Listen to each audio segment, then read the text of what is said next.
Hi everyone, this week we're in the studio discussing last week's video. Now if you haven't seen last week's video, I'll leave a link up here in the description, but essentially I went on a photo jaunt and stepped out of my box and tried my hand at commercial automotive photography with the challenge to shoot in an industrial parking lot, but to give the images the appearance to be in a different environment. So in this case, the idea was to shoot my Jeep Wrangler and give it the appearance of being on a trailhead or on a mountaintop or in a wood somewhere, certainly not an industrial parking lot. So let's jump into Lightroom and look at some of these images from this shoot and go over some of the importance of composition and getting it right on location. Remember, our art as photographers is a subtractive art. We're always looking to remove elements that are distractions. And by doing that in the field, you do several things here. First, you're becoming better photographers because you're challenging yourself.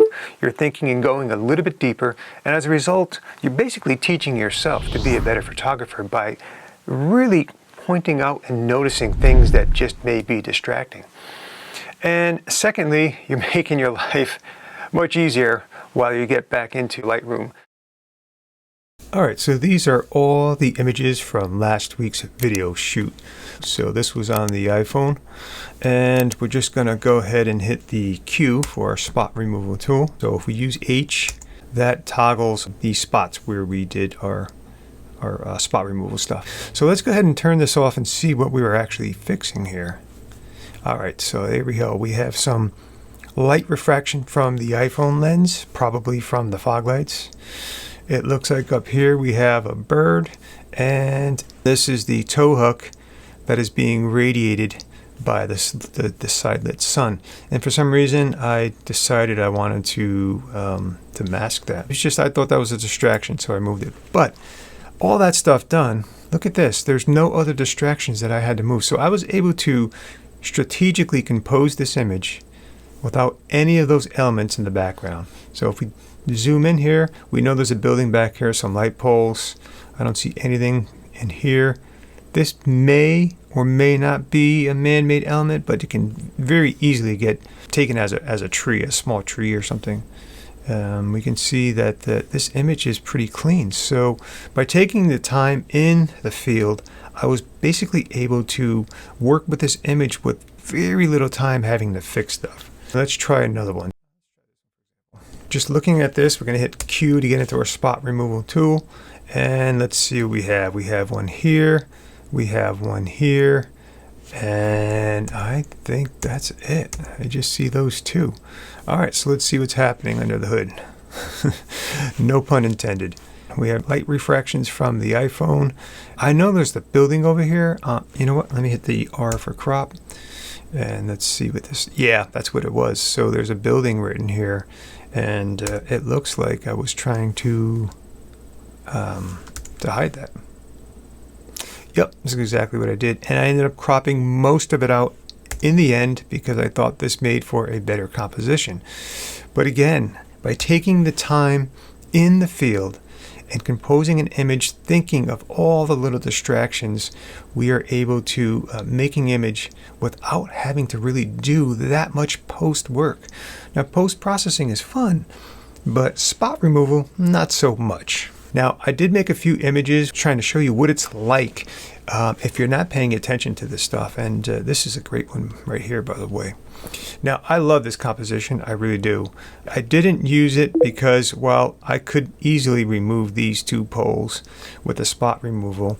Take a look down here, that can easily be removed. But look at this, I have the red brick building in the background. Now, can this be fixed? Yeah, it could. Do I want to? Absolutely not. We see more red brick building here, merging with the tire a bit, and this side as well. And I'll tell you what, that's really about it for this image. I mentioned this in last week's video. I wasn't too happy about this branch merging into the Jeep, particularly because the sky being so light naturally draws the eye to the lightest part of the images. And while you're working with scenes like this, you can just argue that all of this is a distraction, but there's enough of it in the image to process the scene as a naturistic, as a forest or as a woodsy scene or what have you, a tree scene. Trees are complex, right? But this being on this angle, this sort of 45-degree angle, and just kind of just darting into the Jeep, I would more prefer this not to be here. And I could take this out. I really could, and I maybe I should have, but I ended up keeping it anyway. You know, when you get in the moment and you're composing, and you're looking at this, you're on location, like, wow, this looks great. You're focused on the Jeep and placement and everything else. It's very easy to overlook something as simple as this. And you get back home, you get into post, you're like, oh, geez, I got to deal with this now. So that's the difference. The other thing, too, is I intentionally made an image here to give this same example. Now, in this image, we have the sun behind radiating right through the Jeep. So your eye's going to naturally draw right into this area. But if you look up here, you can see all these power lines. And again, these are powerful linear lines on a 45-degree angle for the most part. Now, when you're working in composition and you're thinking of triangles, they're very powerful in composition. So the eye tends to draw towards them. Could you imagine having to pull this out? Man, that's just unacceptable to me. And it really distracts and takes away from this image.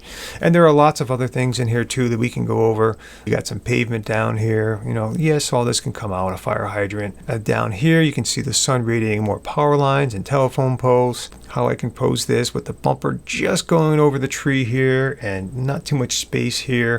But again, this image right here wouldn't even really be worth it to me to try and fix. It's just be too time consuming. Now, if you're still with me and you watched last week's video, you know that we also compared an iPhone shooting in ProRAW to a Nikon Z6. So now I want to dig into these videos, really compare them and show you the difference of the two.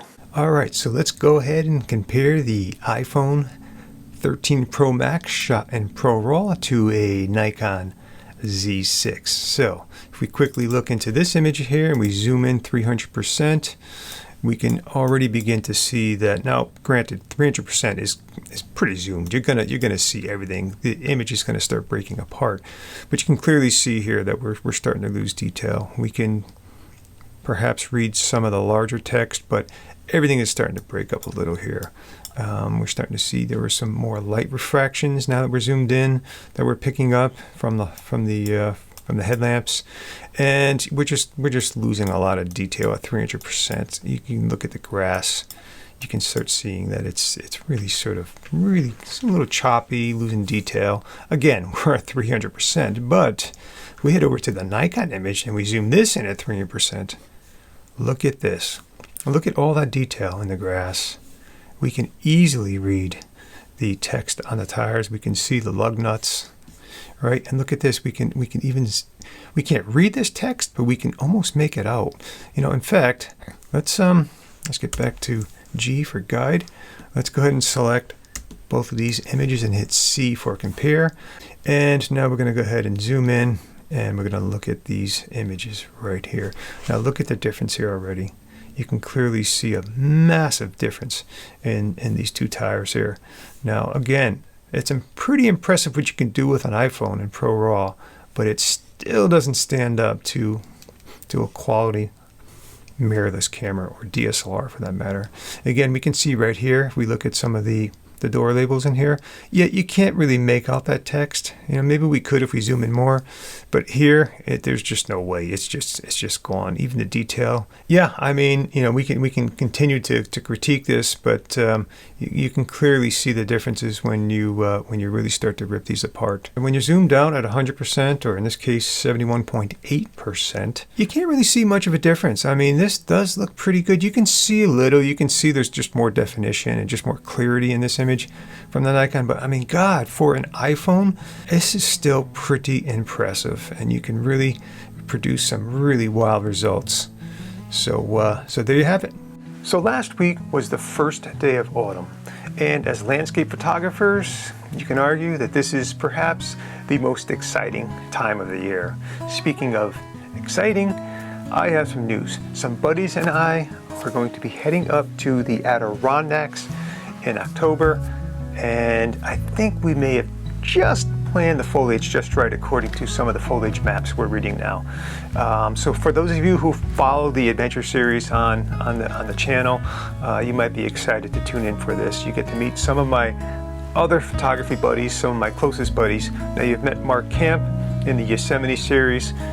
For the Adirondack, Mark Camp will be joining us, and I also have my good buddies Sam Carr, Bruce Clark, and maybe, just maybe, a few surprise visits from other photographers who have been on the channel before. So stay tuned for that. I'll have more info on that, and we are all really looking forward to this. And it's been a while that I personally have been wanting to get up to the Adirondacks, and we're finally making it happen. So that will be another series in of itself, coming to you soon enough. Thanks, folks. Have a great week. Be kind to one another and get out there and shoot.